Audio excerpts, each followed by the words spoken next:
Olá pessoal, eu não poderia deixar de fazer esse vídeo hoje, porque hoje é dia de mais um santo que eu amo de outubro, que é São João Paulo II. Então eu gostaria de começar com uma oração a ele. Em nome do Pai, do Filho e do Espírito Santo. Amém. Ó São João Paulo, da janela do céu, dá-nos a tua bênção. Abençoa a igreja que tu amaste, serviste e guiaste, incentivando a caminhar corajosamente pelos caminhos do mundo, para levar Jesus a todos e todos a Jesus. Abençoa os jovens que também foram tua grande paixão. Ajuda-os a voltar a sonhar, voltar a dirigir o olhar ao alto para encontrar a luz que ilumina os caminhos da vida na terra. Abençoa as famílias, abençoa cada família. Tu percebeste a ação de Satanás contra esta preciosa e indispensável faísca do céu que Deus acendeu sobre a terra. São João Paulo, com a tua intercessão, protege as famílias e cada vida que nasce dentro da família. Roga pelo mundo inteiro, ainda marcado por tensões, guerras e injustiças. Tu te opuseste à guerra, invocando o diálogo e semeando o amor. Roga por nós, para que sejamos incansáveis semeadores da paz.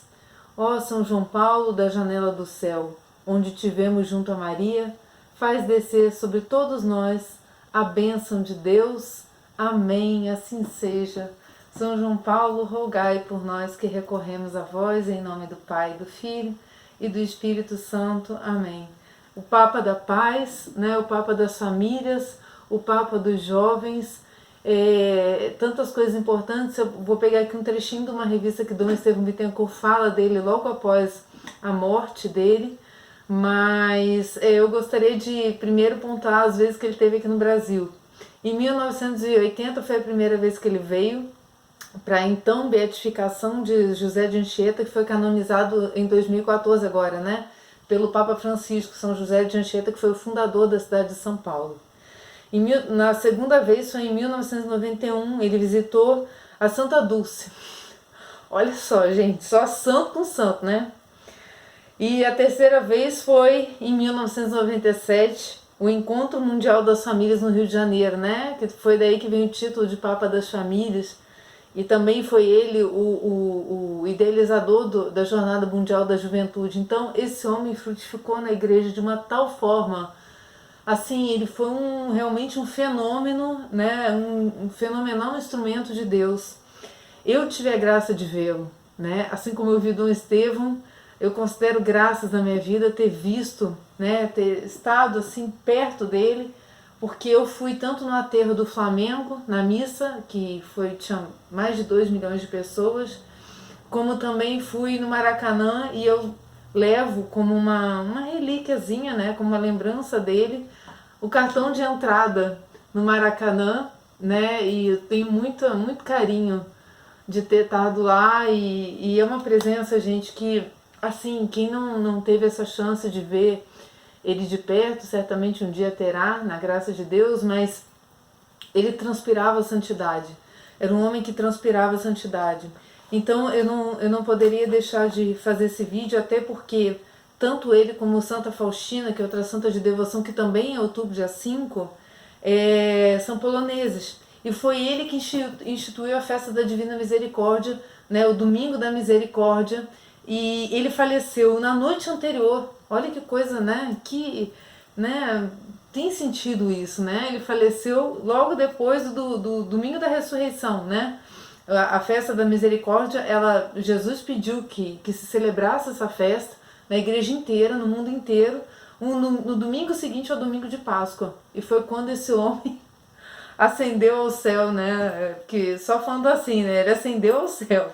Então eu queria fazer essa memória porque achei muito interessante. E Dom Estevão vai dizer que João Paulo II foi uma figura excepcional, que desperta a reflexão. O adeus dito ao Papa por ocasião de suas exéquias foi um acontecimento histórico, inédito na história da humanidade. Nunca se viram tão numerosas e variadas pessoas concentradas numa praça em torno de um homem. Na verdade, compareceram aos funerais 4 reis, 5 rainhas, cerca de 200 chefes de Estado, 2.500 representantes de países diversos. A missa ezequial foi acompanhada por quase 1 bilhão de pessoas ligadas à televisão. No meio da multidão viam-se cartazes que proclamavam Santo súbito, Santo já. Tanto é que o Papa Emérito Bento XVI deu início à canonização dele 25 dias ou 26 após o falecimento. Ele dispensou os 5 anos. Ele foi canonizado muito rapidamente mesmo. E por ele vir de uma situação de guerra, né, da invasão do nazismo, aquilo tudo que tomou conta da Polônia e que fez com que ele passasse por apuros mesmo, ele e a família, ele foi o Papa da Paz, né? Então aquele encontro que a gente viu em Assis, a conversa, ele acreditava que o mais importante para Deus seria a paz entre seus filhos, né? Que seria o começo da caminhada, é que os povos não se matassem. Então ele veio com isso, né? Um consagrado a Nossa Senhora, né? Pelo Tratado da Verdadeira Devoção de São João Maria de Montfort. O lema dele era Totus Tus, né? Um homem que enfrentou uma batalha com humildade muito grande, assim como Nossa Senhora. Então a história dele é fantástica, gente. Não podia deixar de fazer esse vídeo. Continua Dom Estevão aqui. Tal foi o desfecho de um pontificado que durou 26 anos, no decorrer dos quais o Papa foi a todos os continentes, percorrendo uma distância que equivale a 30,3 vezes a volta da Terra e a 4,97 vezes a distância entre a Terra e a Lua. Era um Papa peregrino, né? Ele tinha esse título também, de Papa peregrino. Visitou 187 nações e 893 cidades. Concedeu 1.286 audiências gerais para uma assistência de 17.930.200 pessoas. São números que impressionam a gente, né? O que era a missão desse homem. Ele tinha que ser comemorado em outubro mesmo, um Papa missionário. Realizou 1856 beatificações e 656 canonizações. Eu acho que eu vi em algum lugar, acho que ele foi o Papa que mais canonizou na história da Igreja. Promulgou um novo Código de Direito Canônico e o novo Catecismo da Igreja Católica. O que é isso? São os pilares hoje dos nossos ensinamentos, né? Qualquer dúvida, pega lá o Catecismo. Então, realmente um fenômeno.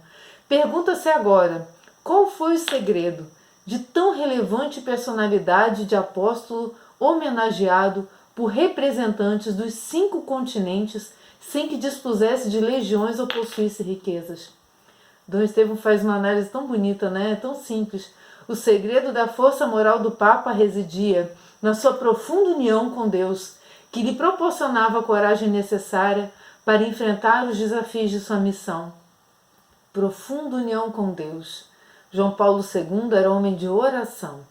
Mesmo durante suas viagens, nos dias mais cansativos, não deixava de cumprir um programa de oração.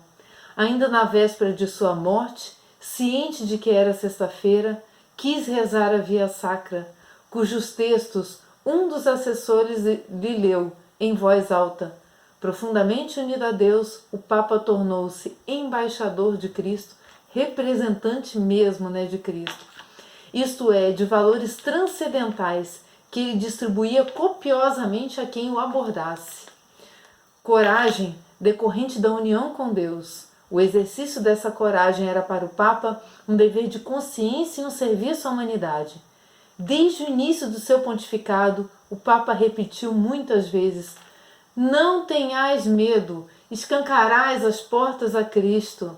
Ele foi o primeiro a fazê-lo, deixando o exemplo. Ele mesmo não tinha medo, né? Foi alvejado, a bala que o atingiu está na coroa da Nossa Senhora de Fátima, né? Em Fátima, salvo engano, é na coroa que colocaram um pedaço do projétil, né?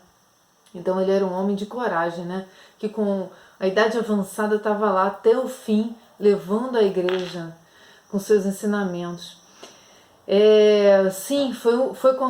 Algumas atitudes e declarações lhe valeram o predicado de conservador.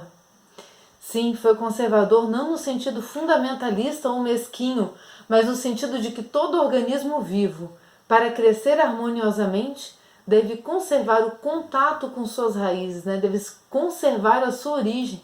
E a nossa origem é quem? É Cristo, né? Nós somos os ramos e Ele é o tronco. Então, o conservador no sentido de trair, não trair as nossas raízes, não trair o próprio Cristo. Foi o que João Paulo II fez, suscitando antipatias para a sua pessoa, que redundaram em aplausos. Assim também seja conosco, né?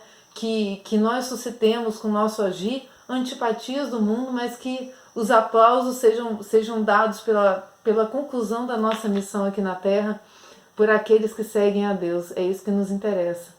Dom Estevão vai dizer: Deus lhe dê o grande galardão que ele merece. Assim também Dom Estevão Bittencourt, né? São homens santos, homens que são exemplos pra gente, e vale muito a pena a gente sempre, por exemplo, tem um filme dele que é muito bonito também, não me recordo o nome, mas é um filme famoso, muito bem produzido, muito bom. Recomendo que vocês assistam, se possível hoje ainda, mas são homens que servem de exemplo, e é bom a gente observar bastante a vida deles, principalmente com relação à devoção à Nossa Senhora e à oração, né? Certamente essas duas coisas sustentaram a caminhada dele e com isso a caminhada de toda a igreja, para que a gente tivesse firmeza nos nossos passos. Que São João Paulo II interceda por esse canal e por todos nós, meus irmãos. Fiquem com Deus.